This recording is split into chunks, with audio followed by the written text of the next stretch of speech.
Hello everyone, welcome to Maritime Odyssey Back to School Night. My name is Paula Laidley-Ramsay. I am the head teacher in room 201. I am from Jamaica.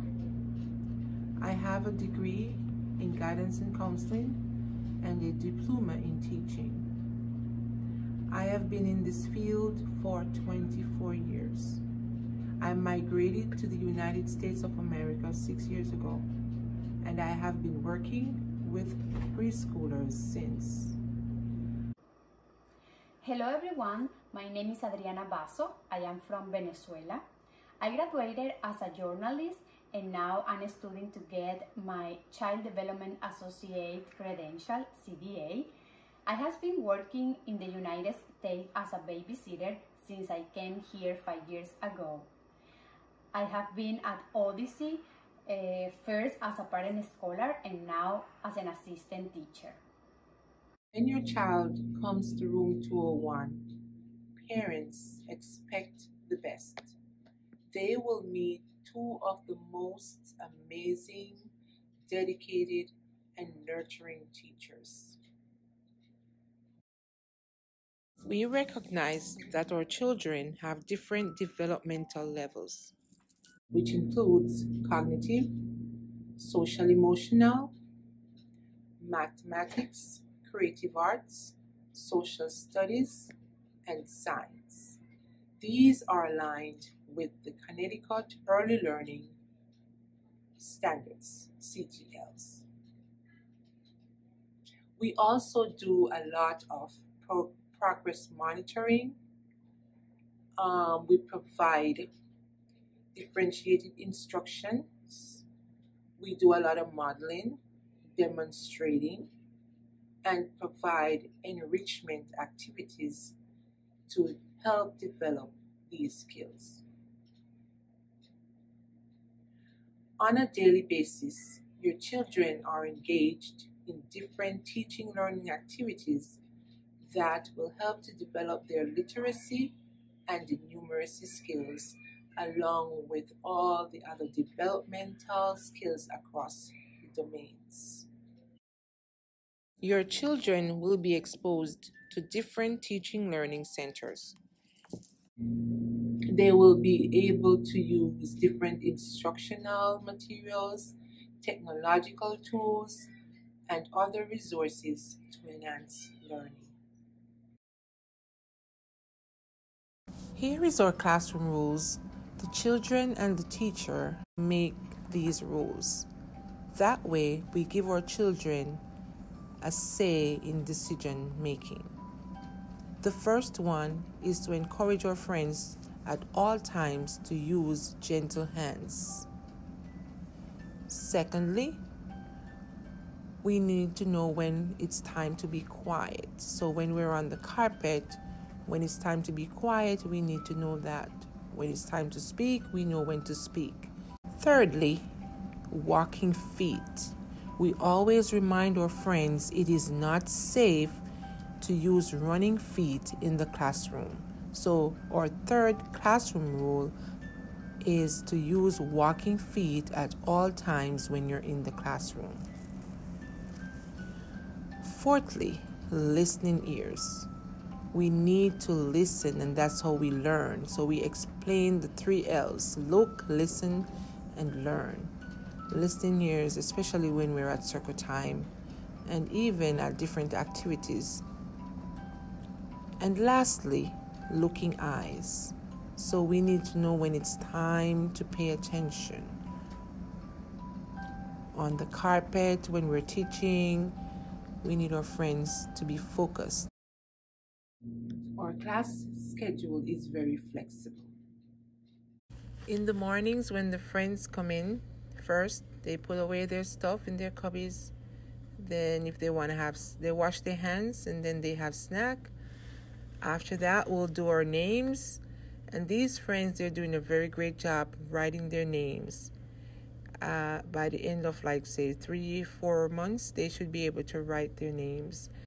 Once we're done doing our names, then we have free choice, and also we have individualized activities and differentiated instructions. So we'll work on letters, we work on numbers, we work on shapes with these friends throughout play.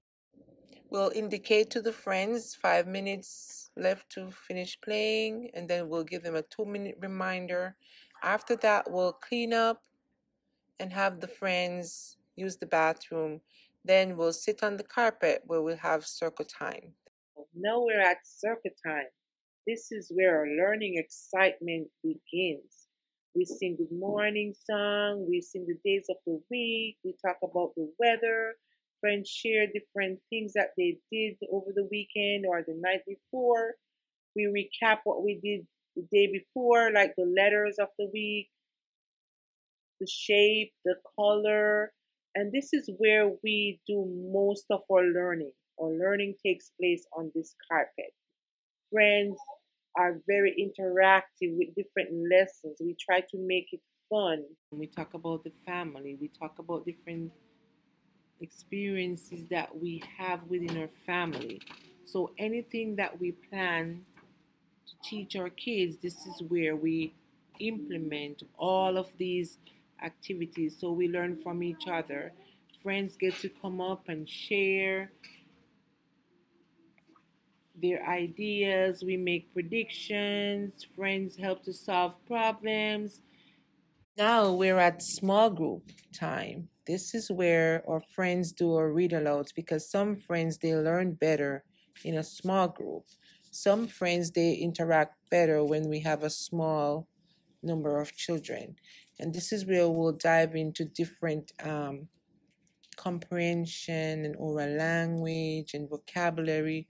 We will have the friends answer questions at different levels. We'll have them share their experiences based on the story. They'll talk about different settings, different plots in the story, conflicts, and how it was solved. We'll talk about characters that were in the story, and so on. Once circle time is over, then some friends will choose to go to different learning centers. Here's another slide showing the dramatic play area, and teachers would be interacting with the friends. This is a lot where they develop their oral language skills. So we communicate with each other, back and forth conversations, and this is where their creativity shows out.